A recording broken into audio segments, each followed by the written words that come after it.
चलिए खबरों में आगे बढ़ते हैं। बात कर लेते हैं बंगाल की। बंगाल की सियासत के मूल चरित्र में मानो अपराध एक अपनी अलग जगह बना चुका है, क्योंकि वहां से अक्सर ऐसी तस्वीरें सामने आती है जो हैरान करती है, परेशान भी करती है।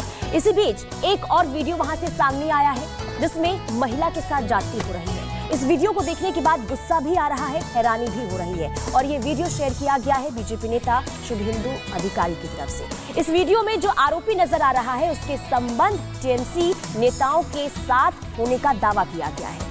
दिखाते हैं आपको रिपोर्ट के जरिए कि आखिर किस कदर वहां पर महिलाओं के साथ जाती है।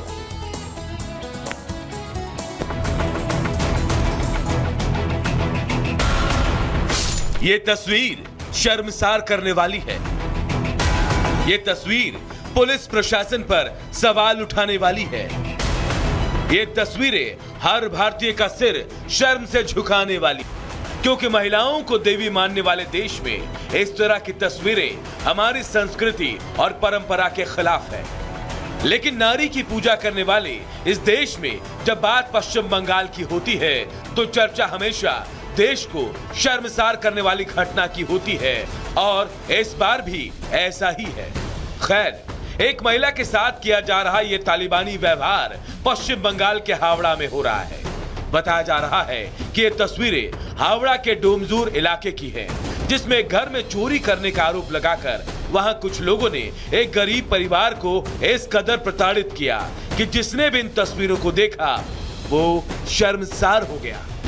इस वीडियो को लेकर अब तक जो जानकारी सामने आई है उसके मुताबिक बताया जा रहा है कि एक महिला हावड़ा के डोमजूर इलाके में अब्दुल हसन लश्कर नाम के एक शख्स के घर में काम करती है। कुछ रोज पहले उसने अपने प्रेमी से शादी की और घर से भाग गई। इसी बीच अब्दुल हसन के घर में चोरी हो गई, जिसका आरोप नौकरानी पर लगाकर अब्दुल हसन लश्कर नाम के शख्स ने नौकरानी के माँ बाप और भाई को अपने घर बुलाया और पहले तीनों की बेरहमी से पिटाई की और फिर तीनों के बीच चौराहे पर एक एक करके बाल काट दिए। बंगाल में खुलेआम दी जा रही इस तालिबानी बर्बरता का खौफ इस महिला और परिवार पर कितना गहरा है, इस वीडियो को देखकर अंदाजा लगाया जा सकता है। आरोपी इस महिला के बाल काट रहा है और ये महिला डरकर अपने पति का हाथ पकड़ ले रही है। लेकिन इस तालिबानी सजा का सामना कर रहे इस परिवार में इतनी हिम्मत नहीं कि वो घटना का प्रतिरोध कर सके।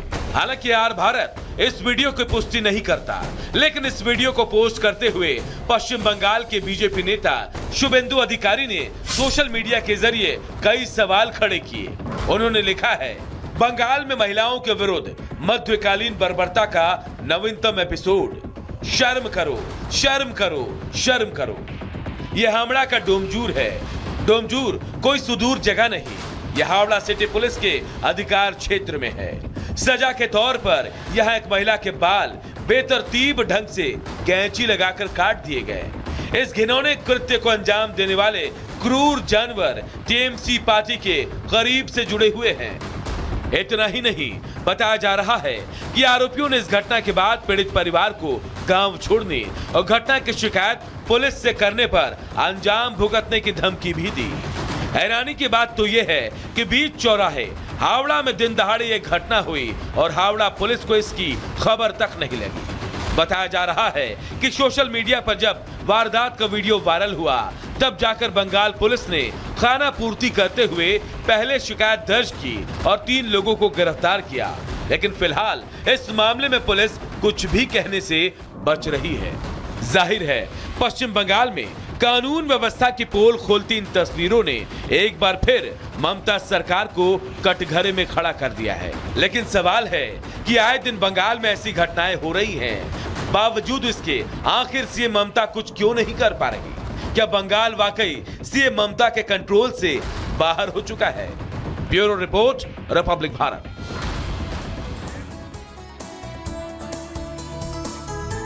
और अब बात होगी सुंदरकांड पर मचे घमासान की और महाभारत की। दरअसल मध्य प्रदेश में सुंदरकांड को लेकर सियासत हो रही है और तमाम सवाल भी खड़े हो रहे हैं, लेकिन क्यों, बताते हैं। बिल्कुल। और देखिए, लगातार सुंदरकांड पाठ को लेकर, यानी कि थाने में जो पाठ किया गया सुंदरकांड का, इसे लेकर जो कांग्रेस है वो बीजेपी पर हमलावर है, जबकि बीजेपी कांग्रेस पर तुष्टीकरण की राजनीति का भी आरोप लगा रही है। लेकिन आखिर ये पूरा विवाद शुरू कैसे हुआ, रिपोर्ट के जरिए आपको दिखाते हैं।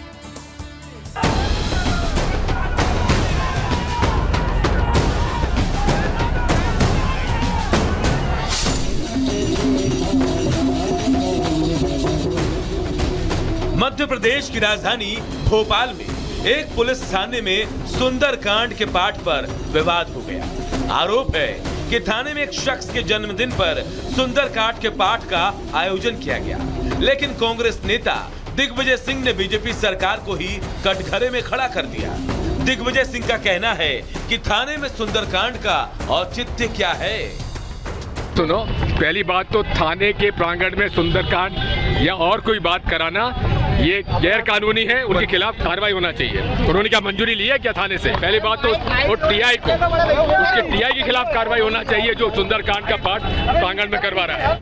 दिग्विजय सिंह के सुंदरकांड पर सवाल उठाने के बाद बीजेपी हमलावर हो गई। बीजेपी ने कांग्रेस पर तुष्टीकरण की राजनीति करने का आरोप लगाते हुए कहा कि कांग्रेस हमेशा हिंदुओं को अपमानित करती रही है, लेकिन जब सड़क पर नमाज पढ़ी जाती है, मुहर्रम के जुलूस में फिलिस्तीनी जिंदाबाद के नारे लगाए जाते हैं, तब ये कुछ नहीं कहते, और जब सनातन के पक्ष में कुछ होता दिखता है तो सभी विरोध प्रदर्शन पर उतर आते हैं। तो दिग्विजय सिंह जी, आप 10 वर्ष मुख्यमंत्री रहे, जो सड़कों पर नमाज पढ़ी जाती, कभी आपने 10 वर्षों में उसे रोकने की कोशिश करी? आज भी देश भर में सड़कों पर नमाज पढ़ी जाती, कभी उस पर आपने सवाल उठाए, उसकी अनुमति का जिक्र किया, कभी उसे गैर कानूनी बताने की हिम्मत दिखाई? क्या पता क्यों आपको सनातन धर्म ही दिखता है, भगवा दिखता है, राम मंदिर दिखता है, इसी पर सवाल उठाना आपकी आदत बन चुकी।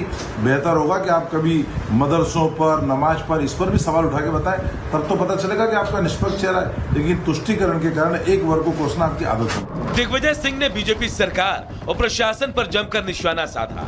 कहा वो भी 10 साल मुख्यमंत्री रहे हैं, लेकिन थाने में सुंदरकांड का पाठ नियमों से खिलवाड़ है। मैं 10 साल तक मुख्यमंत्री रहा हूँ, मैं भी थोड़ा नियम कानून जानता हूँ, अधिकारी कर्मचारियों का code of conduct service rules जानता हूँ। ये कहीं भी नहीं लिखा हुआ है कि किसी भी सरकारी कार्यालय, और वो तो थाने में जहाँ सुंदरकांड का पाठ हो रहा है। मध्य प्रदेश में बीजेपी ने सभी 29 सीटें जीतकर कांग्रेस को चारों खाने चित कर दिया है। ऐसे में कांग्रेस एक बार फिर अपनी जमीन तलाश रही है और इस बार सुंदरकांड के बहाने सरकार को घेरने की कोशिश कर रही है। Bureau report, republic Bharat.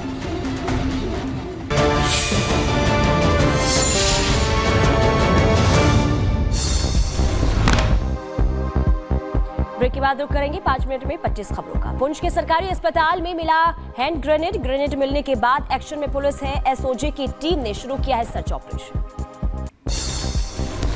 UP के गोंडा में चंडीगढ़ डिब्रूगढ़ एक्सप्रेस के डिब्बे पटरी से उतर गए। हादसे में 3 लोगों की मौत, कई लोग घायल।